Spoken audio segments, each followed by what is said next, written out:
आप लोग तेरी सम्मान में ताली बजा के सम्मान कर दे सबे। हमरे मास्टर बड़ी सुंदर गीत के संकेत कैलन। इनकर जवाब कहानी है गार्जियन की, इनके जवाब दे दा। बड़ा सुंदर और से संकेत रला सा। हेलो ए कहाँ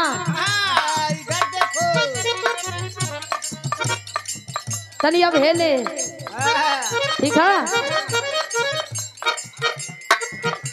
आ जाइए आ जाइए।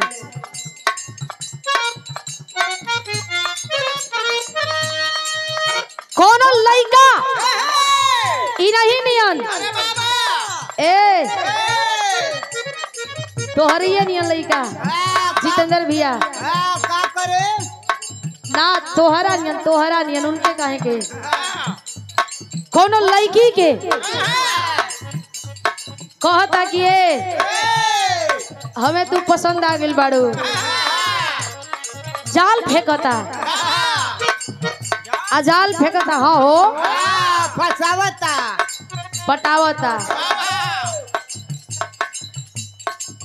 सम्मान में तनी आप लोग ताली बजा दी, तनी जोरदार ताली बजा के सम्मान कर दी। तमाम पहलवान लोग जुटल बानी, सबका अभिनंदन है। वाह लइका कहता लड़की के का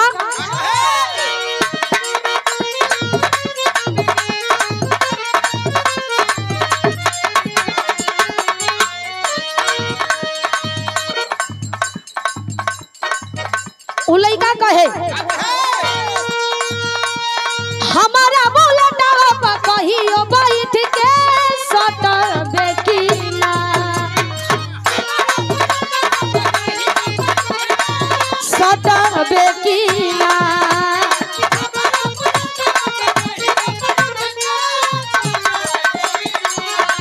ए हमारा बोलता कहियो बैठ के सटबे की ना बोल बोल रे पतरका बोल बोल रे पतरका हमारा से पट देखी ना बोल बोल रे पतरका ना पटबा हिम्मत नहीं के करत हिम्मत गवाही नहीं खे देत ना अरे जाड़ा में टिपुल बनाती बता के छोड़ो कहे का हमारा बोलता कहियो बैठ के सटबे की ना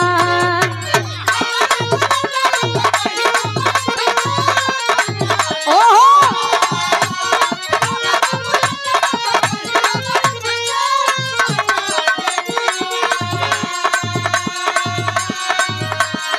हमारे बीच में अतिथिगण आए हुए हैं, स्वागत है सम्मान है, सबका उचित स्थान दिया जाए।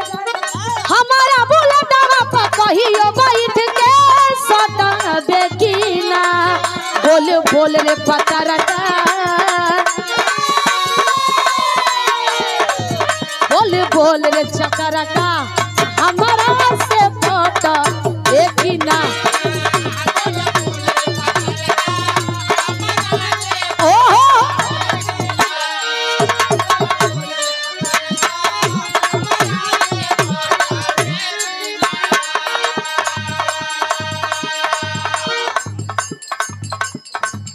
हरिशंकर माटी गांव से हमरे बड़ और हमरे का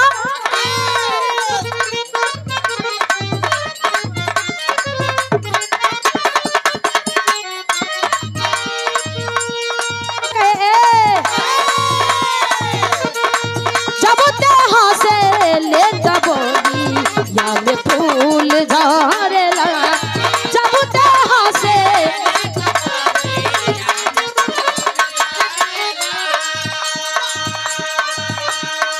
लइका कहता जब ते हंसे ले तबगी या में फूल झरेला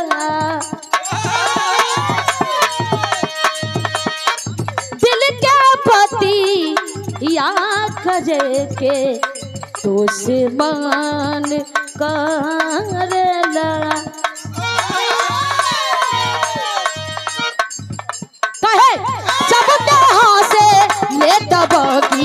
याद फूल धरेला दिल के बती या करे के तो से मन करेला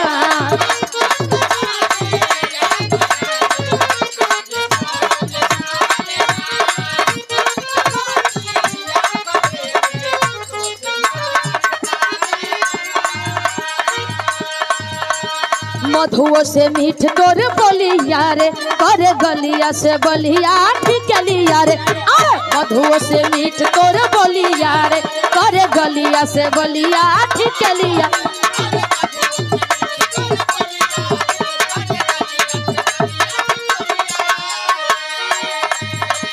मधुओ से मीठ तोर बोलिया रे कर गलिया से बलिया ठिकलिया रे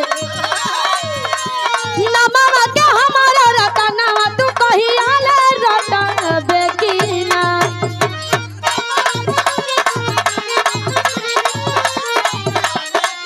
ओहो